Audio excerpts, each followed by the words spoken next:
मेरे साथ बोलिए, भारत माता की। क्यों भाई, बंगाल वालों की आवाज को क्या हो गया है? 24 में मोदी जी को प्रधानमंत्री बनाना है या नहीं बनाना है? जोर से बोलिए, बनाना है या नहीं बनाना है? 26 में बंगाल में भाजपा सरकार बनानी है या नहीं बनानी है? तो ऐसी आवाज नहीं चलेगी। मेरे साथ दोनों हाथ उठाइए, उठाइए दोनों हाथ, विजय के संकल्प का मुट्ठी भींचिए और प्रचंड आवाज से बोलिए, भारत माता की, भारत माता की। मंच पर उपस्थित बंगाल भारतीय जनता पार्टी के अध्यक्ष श्रीमान सुकांतो मजूमदार जी, बंगाल में विपक्ष के नेता और भाजपा के वरिष्ठ नेता श्रीमान शुभेंदु अधिकारी जी, हमारे प्रभारी भाई मंगल पांडे जी, अमित मालवीय जी, उपस्थित सभी केंद्रीय मंत्रीगण, उपस्थित सभी सांसदगण, विधायकगण, भाजपा के पदाधिकारीगण और आज इस रैली में नजर भी नहीं पहुंच रही है वहां तक आए हुए प्यारे भाइयों बहनों माताओं और मेरे जिगर के टुकड़े जैसे युवा मित्रों, आप सभी को नमस्कार। मित्रों, सबसे पहले धर्मताला की इस पवित्र भूमि को, बंगाल की इस पवित्र भूमि को, जिस भूमि ने हमेशा भारत का दिशा दर्शन करने का काम किया, ये बंगाल की पवित्र भूमि को प्रणाम कर कर मेरी बात की शुरुआत करना चाहता हूं।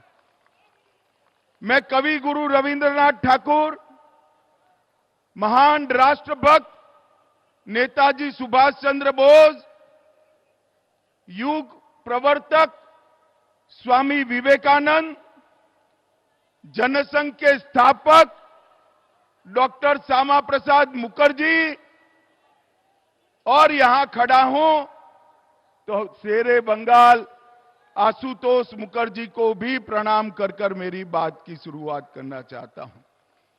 मित्रों, ये जो मैदान है ये ऐतिहासिक मैदान है। इसी मैदान में, भैया बैठ जाओ,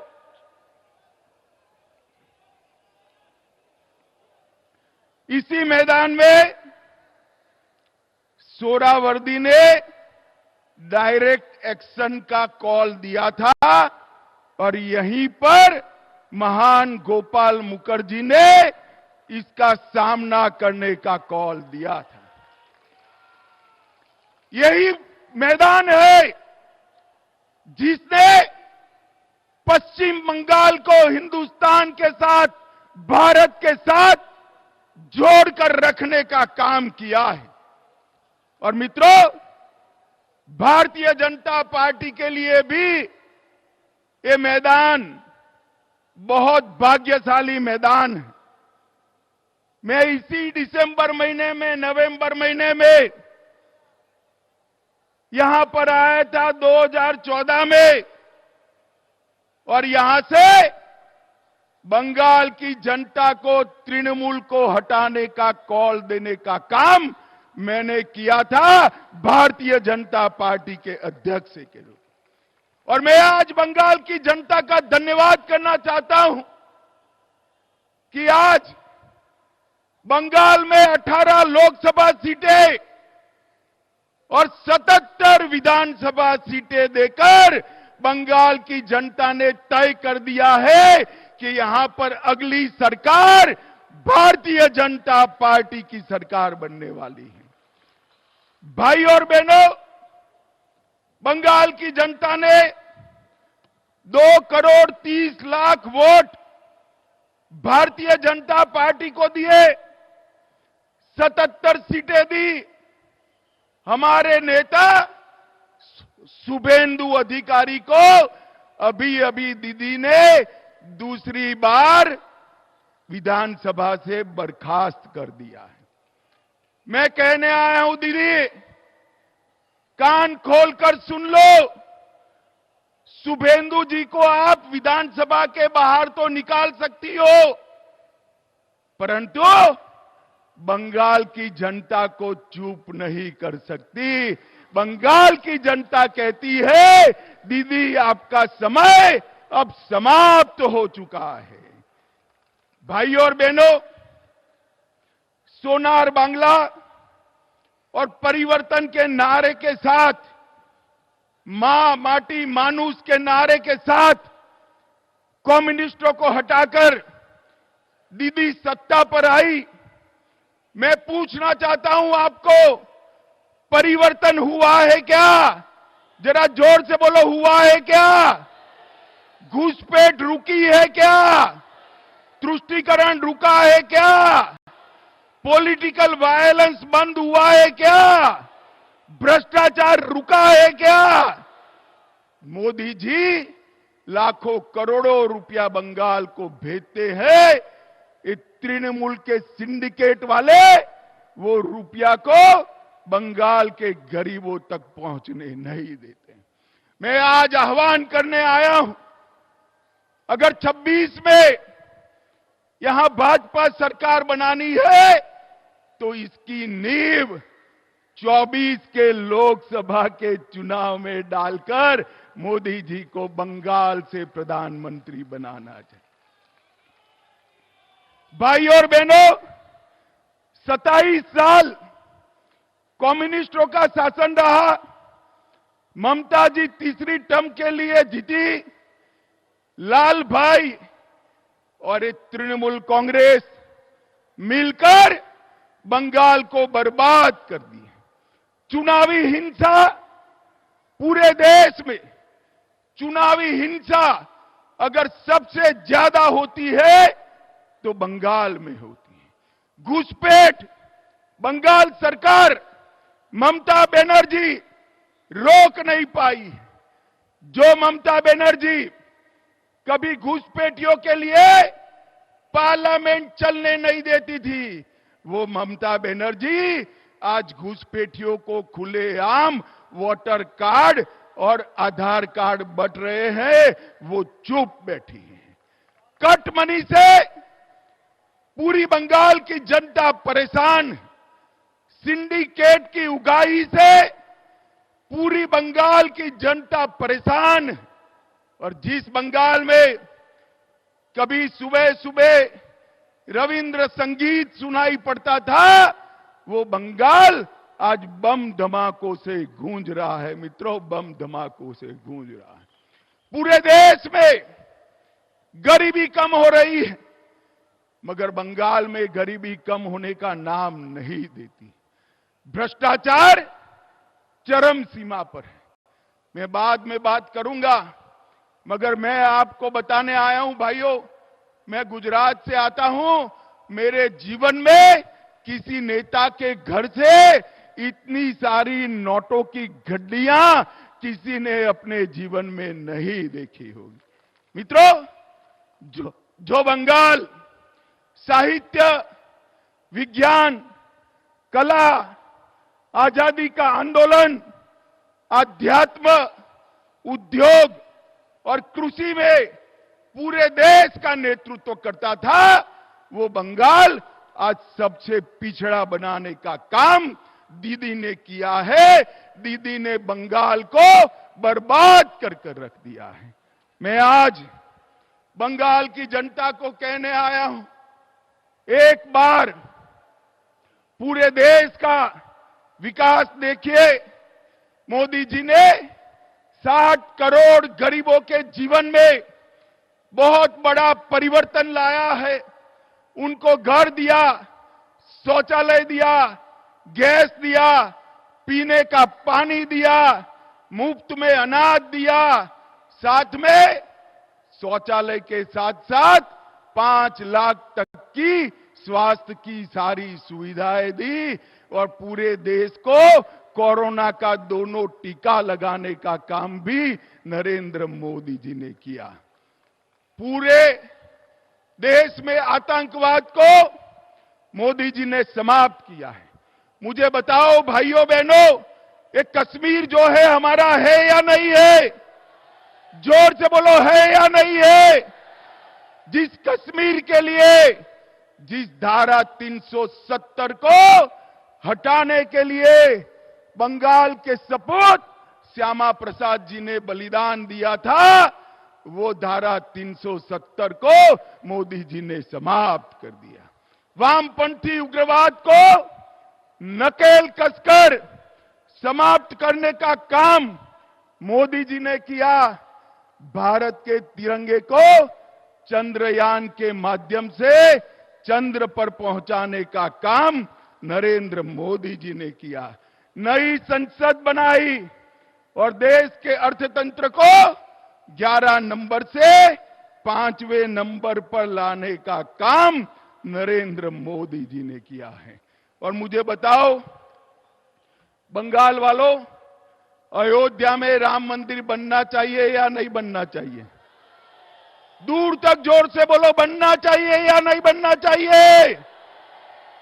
एक कांग्रेस पार्टी और ममता बनर्जी सभी लोग इकट्ठा होकर राम मंदिर को रोक कर रखे थे। मोदी जी ने 2019 में इसका भूमि पूजन किया और 22 जनवरी 2024 को मोदी जी इसका प्राण प्रतिष्ठा करने वाले हैं। मेरे साथ जोर से बोलिए, जय श्री राम, जय जय श्री राम। मित्रों, मोदी जी ने देश को हर क्षेत्र में आगे बढ़ाने का काम किया है। और यहां क्या हुआ?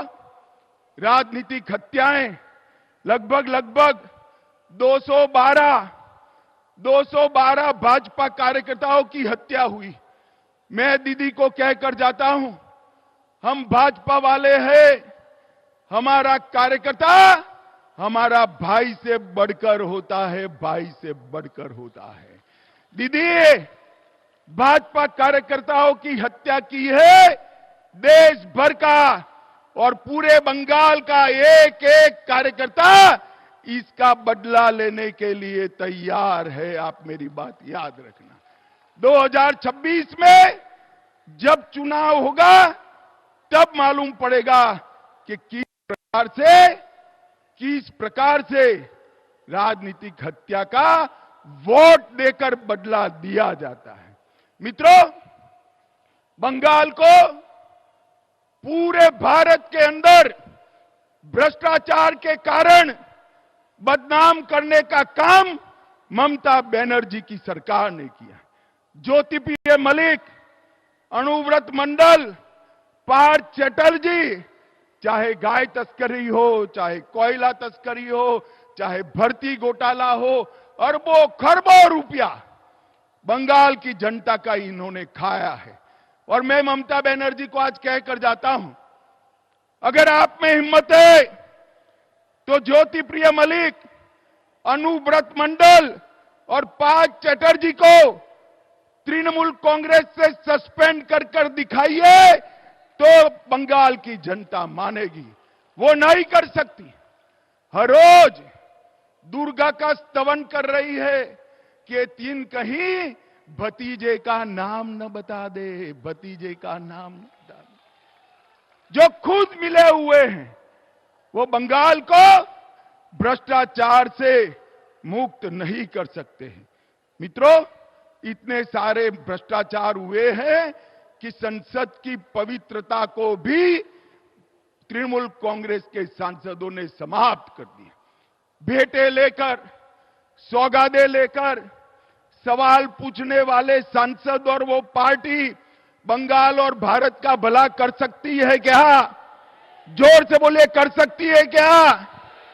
भाई और बहनों, अवैध घुसपैठ चरम सीमा पर। आसाम की जनता ने भाजपा सरकार बना दी। आसाम की सरहदों से परिंदा भी पैर नहीं मार सकता। और बंगाल में सोशल मीडिया पर कोई रख रहा है कि अगर घुसपैठ कर आए हो और आधार कार्ड चाहिए, वोटर कार्ड चाहिए, तो इस नंबर पर संपर्क करिए। बंगाल पुलिस चुप। मुझे बताओ भाइयों बहनों, जिस राज्य में इतनी घुसपैठ होती हो, वहां कभी विकास हो सकता है क्या? जोर से बोलो, हो सकता है? और इसीलिए ममता बनर्जी सीएए का विरोध कर रही है, सीएए कर नहीं दे। मगर मैं आज इस सभा में कहकर जाता हूं, ममता दीदी, सीएए देश का कानून है, इसको कोई रोक नहीं सकता और हम सीएए को लागू कर रहेंगे। भाई और बहनों, जो वहां से आए हैं वो सभी हिंदू भाइयों बहनों का इस देश पर इतना ही अधिकार है जितना मेरा और आपका अधिकार है। उनको अपने अधिकार से कोई वंचित कहीं नहीं कर सकता। मित्रों, ममता जी को मैंने कई बार पूछा, वो उल्टा हमें हिसाब पूछती है कि मोदी जी ने बंगाल के लिए क्या किया।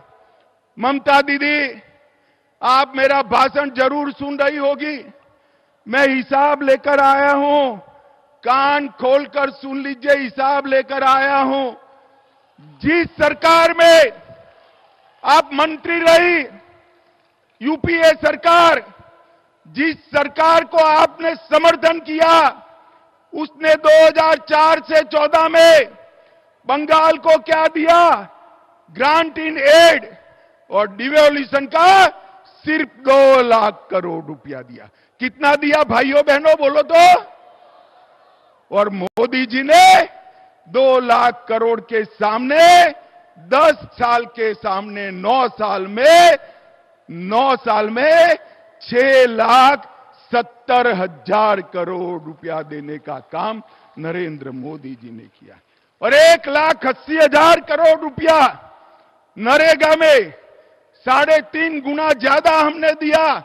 आप धरना करती हो, जब आप मंत्री बनकर बैठी थी, मुख्यमंत्री बनकर सरकार का समर्थन कर रही थी, पैसा कम मिलता था। यूपीए सरकार ने 14,000 करोड़ रुपया दिया, मोदी जी ने 54,000 करोड़ रुपया देने का काम किया। और नरेगा, ग्राम सड़क योजना, आवास योजना, आजीविका मिशन और नेशनल आजीविका मिशन में 1,80,000 करोड़ रुपया देने का काम भारतीय जनता पार्टी ने किया है। और नेशनल हाईवे के लिए टोटल 70,000 करोड़, लगभग 16,000 करोड़ रेलवे में, बंदरगाह में 1,000 करोड़, सिंचाई के लिए 3,000 करोड़, कुल मिलाकर आपके 2 लाख करोड़ के सामने भारतीय जनता पार्टी ने 8 लाख करोड़ से ज्यादा रुपया देने का काम भारतीय जनता पार्टी। और ममता दीदी, जितना गुमराह करना है कर लीजिए। गत चुनाव में तो रैगिंग कर आप जीत गई, फिर भी हमारी 77 सीटें आई। 77, कहां 0, कहां 77। और इस बार 26 में रैली देखकर मैं स्पष्टता से कहने जाता हूं कि 26 के चुनाव में 2/3 बहुमत के साथ यहां पर भारतीय जनता पार्टी की सरकार बने। मगर इसके पहले 24 का चुनाव आ रहा है। आपने 19 में 18 सीटें दी थी। मैं आप सभी को करबद्ध विनती करने आया हूं, इतनी सीटें दीजिए कि मोदी जी को शपथ विधि के बाद कहना पड़े, मैं बंगाल के कारण देश का प्रधानमंत्री बना हूं, बंगाल के कारण।